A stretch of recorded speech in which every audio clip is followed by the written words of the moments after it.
The Washington Commanders have received some bad news this offseason earlier today. I'll let you guys know what that bad news is at the top of today's edition of the Commanders Report. Then there's a report coming out here that the Commanders are going to be re-signing this specific player once NFL free agency gets going. I'll let you guys know which player they're planning on bringing back. And then we're going to finish up today's show with talking about whether or not Washington is going to add another veteran wide receiver to their roster, even after trading for Deebo Samuel last week. Welcome into the show, guys. I'm your host, Jack Sperry. Before we get into the show today, it really is word-of-mouth referrals that really help our channel grow. So if there's somebody in your life that's a big Commanders fan, you think that they would love our videos, share our channel with them. You guys can send this particular video, or you can send the link to our channel to them. We greatly appreciate all of your support, and it really is word-of-mouth referrals like that really help us grow our channel and grow our subscriber base. So thank you guys so much for all of your support, and if there's somebody in your life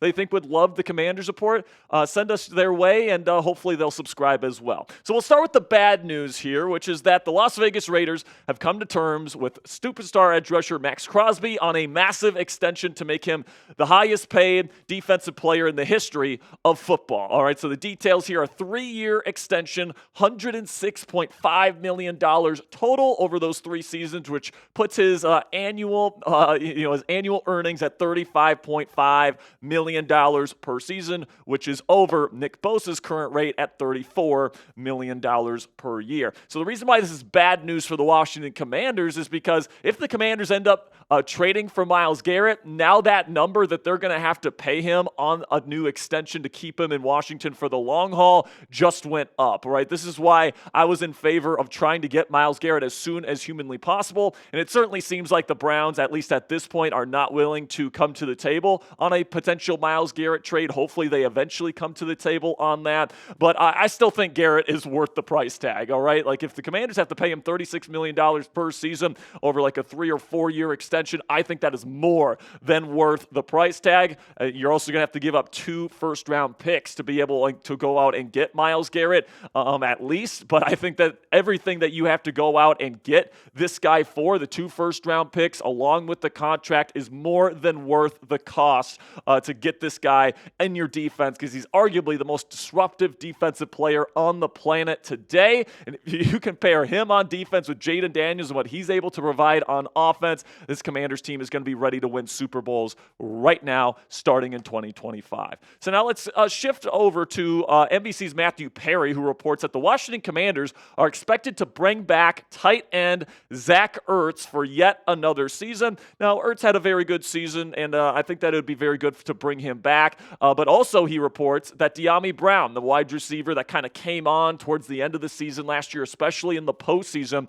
the report coming out of NBC is that the Commanders plan on letting him walk, and that his expected market is going to be a lot better than a lot of people tend to think. He's kind of a deep threat. He did come on as a little bit more of a better route runner towards the end of last season, so there is expected to be a market for Dyami Brown. And honestly, guys, I'm cool with both of these decisions by the Washington Commanders. If it ends up being the case that Zach Ertz is back and Dyami Brown is not, I think I'm perfectly fine with that. Zach Ertz had a really good season last year for somebody that is getting older. He's not the athlete that he used to be, but he did have 66 catches for over 650 yards and 7 touchdowns. He almost averaged a first down per reception. He really had a great connection with Jaden Daniels last year. So if you're looking to continue to keep Jaden Daniels as comfortable as possible heading into his sophomore season here, I think Zach Ertz is a good option, especially if you get him for the right price. So pick one to keep for me down there in the comments section between Zach Ertz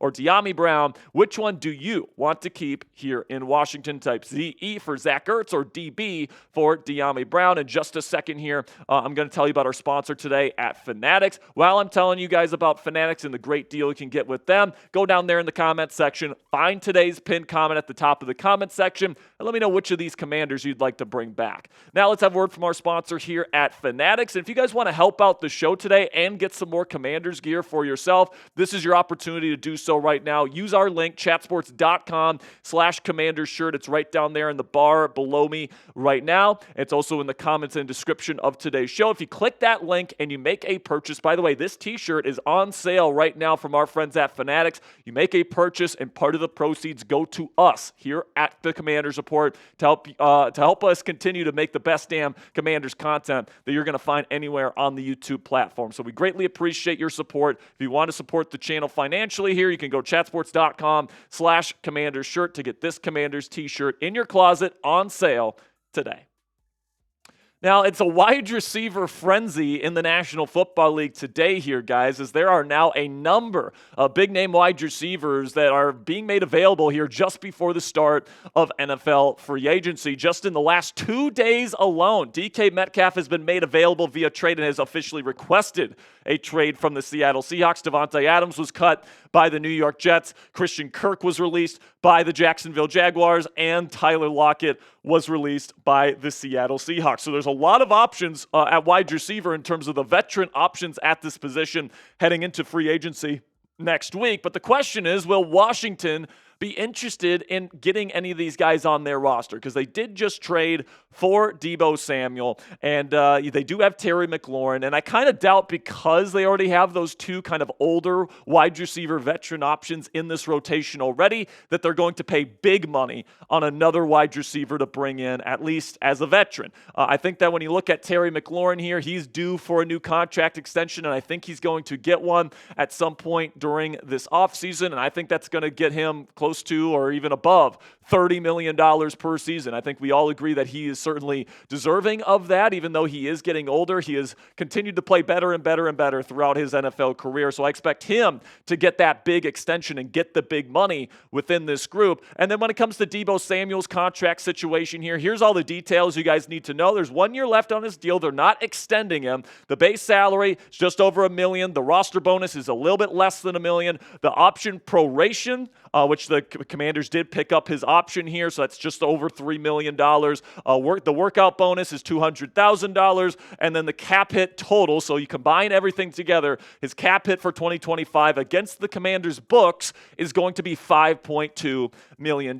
But you have to keep in mind here that there are 4 void years after this season, all right? So once Deebo Samuel moves on, or maybe they extend him or whatever, this money still has to be accounted for on the Commanders' books over the next 4 years. A $12.3 million cap hit as a void year in 2026, and then just over $3 million in 2027, 2028, and 2029. So I do think that they can afford to bring in another veteran wide receiver, but I kind of think that because you have 2 guys that are either at 30 or just under 30 in Deebo Samuel's case, I think it makes more sense to get younger at the position in terms of the wide receiver 3 position, and I think the Commanders are going to be drafting a wide receiver relatively early to pair with Scary Terry and Deebo Samuel. Here are the top wide receiver draft targets available to the Washington Commanders here this year. Guys like Burden, Golden, and Egbuka, maybe A. Maynor would be first-round options, and then Higgins, Restrepo, Knoll, Torrey Horton out of Colorado State. Keep your eye on him. He's a really good player out of Colorado State. Trey Harris and Jack Besh are all players that the team could potentially get on day 2. So let me know down there in the comments section, what round should the Washington Commanders select a wide receiver in? Do you think they should go early and get a wide receiver at pick number 29? Do you think they should wait till round 2 or round 3? Let me know what you guys think down there in the comments section. Can't wait to hear from you down there in the comments.